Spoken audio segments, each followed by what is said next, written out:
আসসালামু আলাইকুম রহমতুল্লাহি আবরকাতু। প্রিয় দিনী ভাই ও বোনেরা, আশা করি সবাই ভালো আছেন। তো আজ আমরা এই ভিডিওর মধ্যে সমাজে একটা ইখতিলাফি বিষয় রয়েছে। মহানবী সাল্লাল্লাহু আলাইহি সাল্লামের সম্মানিত পিতামাতা তানারা কি মুমিন ছিলেন নাকি কাফের ছিলেন? এক পক্ষের লোকেরা বলে থাকেন যে তানারা কাফের ছিলেন, কাফের অবস্থায় তারা ইন্তেকাল করেছেন, মৃত্যুবরণ করেছেন। অপরদিকে আহলুস সুন্নাতুল জামাতের মানুষরা বলে থাকেন যে তানারা মুমিন ছিলেন। তো এই বিষয়ে যে দ্বন্দ্বটা রয়েছে, এর সঠিক ইতিহাসটা কি, এটা আমাদের সকলেরই জানা দরকার।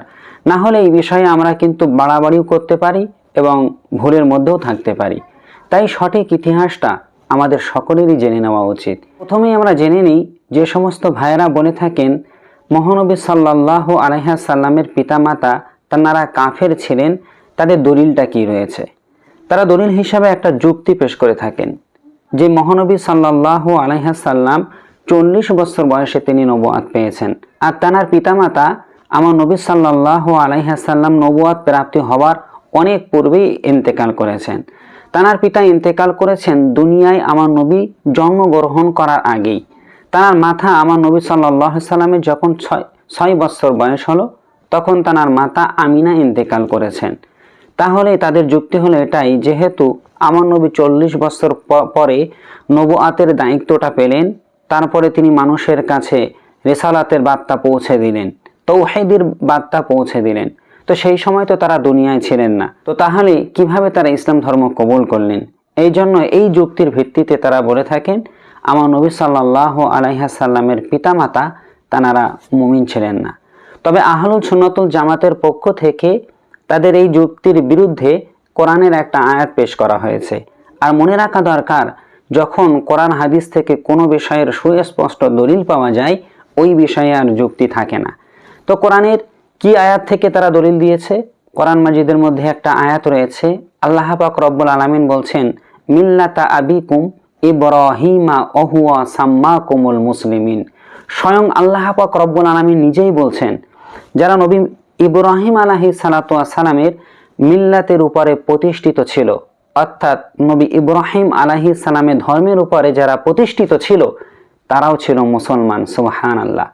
তো এইখান থেকে আহলুস সুন্নাতুল জামাতের ব্যক্তিরা বলে থাকেন যে মহানবী সাল্লাল্লাহু আলাইহি সাল্লামের পিতামাতা নবী খালি যুগে, অর্থাৎ জাহেলিয়াতের জামানায় তানারা পূর্বের নবী ইব্রাহিম আলাইহিস সালাতু ওয়াস সালামের ধর্মের উপরে ছিলেন, এই জন্য তানারা মুমিন। আর পাশাপাশি একথাও আমরা জানতে পারি যে দুনিয়ার কোনো বই থেকে একথা প্রমাণিত নয় যে জাহেলিয়াতের জামানায় যেই সময় দুনিয়ার সব মানুষ মূর্তি পূজার মধ্যে লিপ্ত ছিল, এই সময় আমার নবীর পিতা এবং মাতা কোনোদিন মূর্তি পূজা করেছেন, এরকম কোনো প্রমাণ থেকে, কোনো কিতাব থেকে কিন্তু তার প্রমাণ মেলে না। সেই ক্ষেত্রে আপনি কিভাবে নিশ্চিত বলতে পারেন যে মহানবী সাল্লাল্লাহু আলাইহি সাল্লামের পিতামাতা কাফের ছিলেন, মুমিন ছিলেন না? তো আহলুস সুন্নাতুল জামাতের পক্ষ থেকে এই সমস্ত ওলামাগণ আরও একটি দলিল পেশ করেছেন তাদের সপক্ষে। তারা বলে থাকেন যে সহিহ মুসলিম শরীফের মধ্যে একটা হাদিস রয়েছে, হযরতে আবু হুরায়রা রাদিয়াল্লাহু তাআলা আনহু থেকে বর্ণিত। তিনি বলছেন মহানবী সাল্লাল্লাহু আলাইহি সাল্লাম তার মায়ের কবর জিয়ারত করেছেন। যারা নবী সাল্লাল্লাহু আলাইহি সাল্লাম কবরা উম্মিহি, আমার নবী সাল্লাল্লাহু আলাইহি সাল্লাম তার মায়ের কবর জিয়ারত করেছেন। ফা আবাকা ওয়া আবকা মিন হাওলাহু, এই কবর জিয়ারত করতে যে আমার নবী তিনি নিজেও কেঁদেছেন এবং সঙ্গী সাথীদেরকেও কাঁদিয়েছেন। এই হাদিসটা থেকে আহলুস সুন্নাতুল জামাতের ওলামাগণ বলে থাকেন যে কোনো কাফের ব্যক্তির জন্য ক্ষমা প্রার্থনা করা, দোয়া করা, এগুলো তো জায়েজ নেই। তাহলে যদি তার মা মুমিন না হবেন, মহানবী সাল্লাল্লাহু আলাইহি সাল্লাম কেন তার মা যদি কাফের হবেন তার জন্য কি জন্য দোয়া করলেন?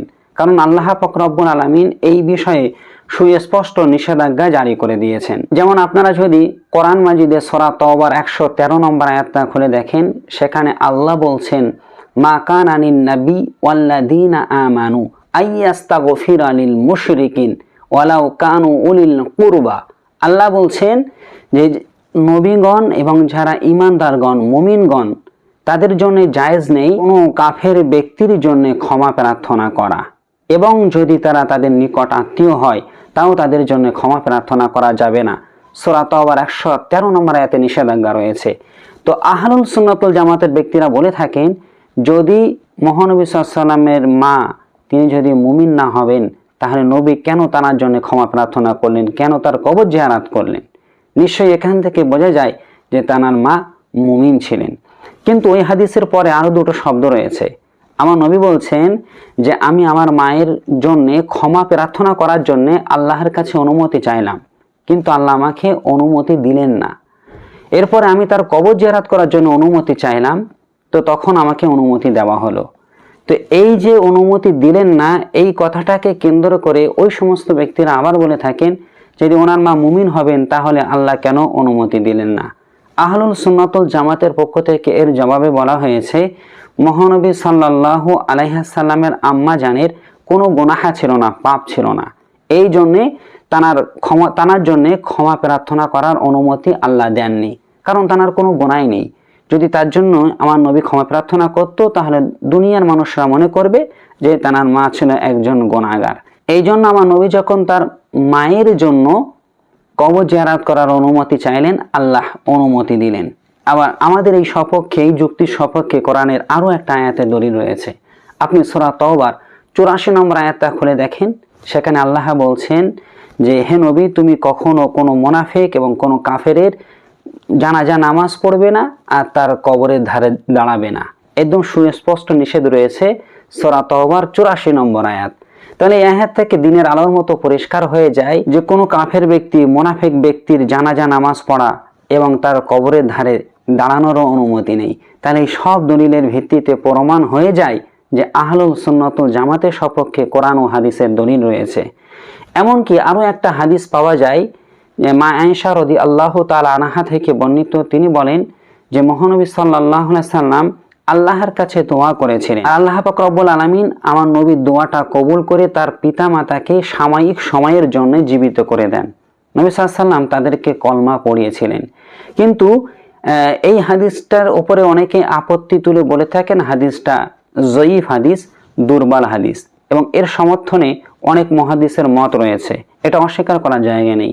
কিন্তু পরোক্ষভাবে যদি দেখা হয়, এর সমর্থনে ইমাম কুরতুবী রহমাতুল্লাহ আলাই, হাফেজ নাসিরউদ্দিন রহমাতুল্লাহ আলাই, এনারা বলেছেন এই হাদিসটি সহিহ। তো ওই হাদিসটার উপরে যেহেতু সন্দেহ হয়, তো সন্দেহ হলেও এর আগে তো এতগুলো দলিল রয়েছে কোরআনের, যে সেখান থেকে প্রমাণিত হচ্ছে যে তার আম্মা জান অবশ্যই মুমিনা ছিলেন।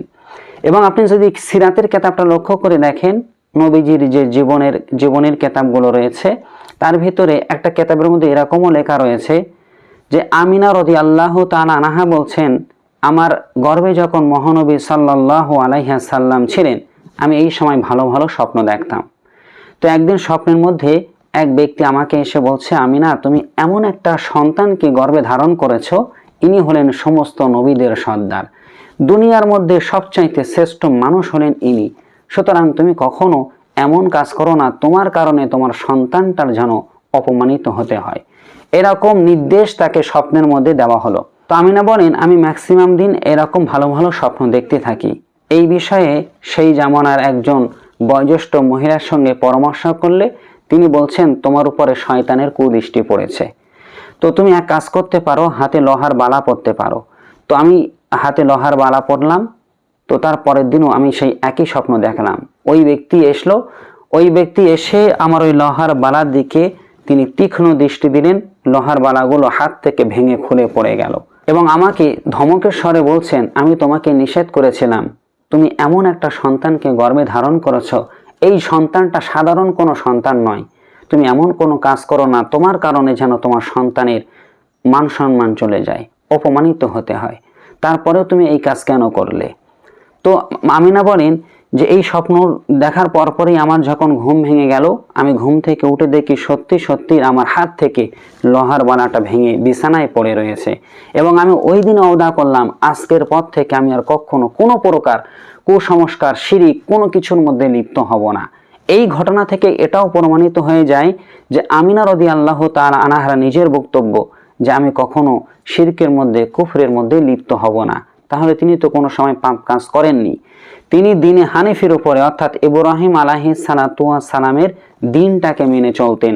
আর আল্লাহ বলেছেন, তার যে সমস্ত ব্যক্তিরা নবী ইব্রাহিম আলাইহিস সালামের দ্বীনকে নবী খালি যুগে মেনে চলেছে তারাও মুসলমান, নিঃসন্দেহে মুসলমান, কোনো সন্দেহ নেই, কারণ এটা হলো আল্লাহ পাকের কোরআনের আয়াত।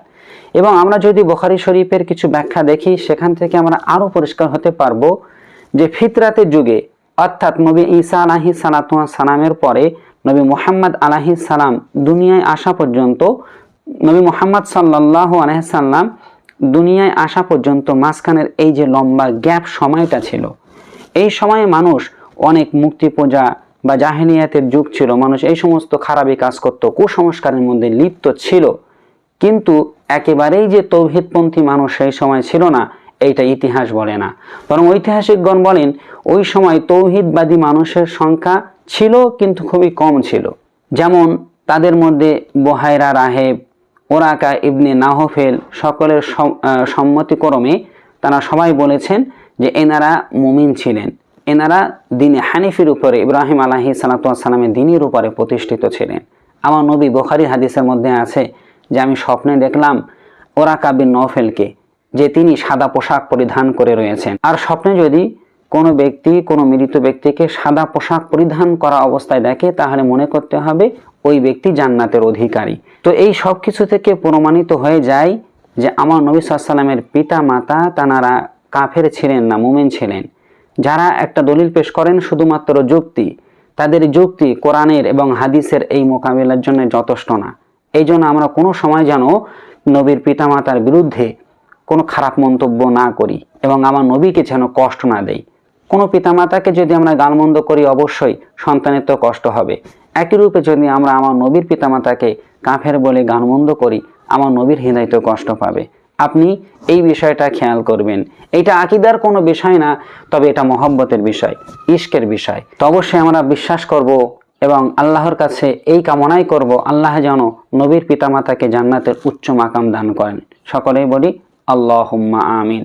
তো এই গোটা তথ্যগুলো পেয়ে আপনাদের কেমন লাগলো মতামতটা কমেন্টের মধ্যে লিখবেন। আর যদি ভালো লাগে, নবীর মহব্বতের খাতিরে একটা লাইক দিয়ে যাবেন, একটা কমেন্ট রেখে যাবেন, আর অন্যদের কাছে একটু শেয়ার করে দেন। ইনশাআল্লাহ আগামীতে আপনাদের সাথে আবারও দেখা হবে। আল্লাহ হাফেজ।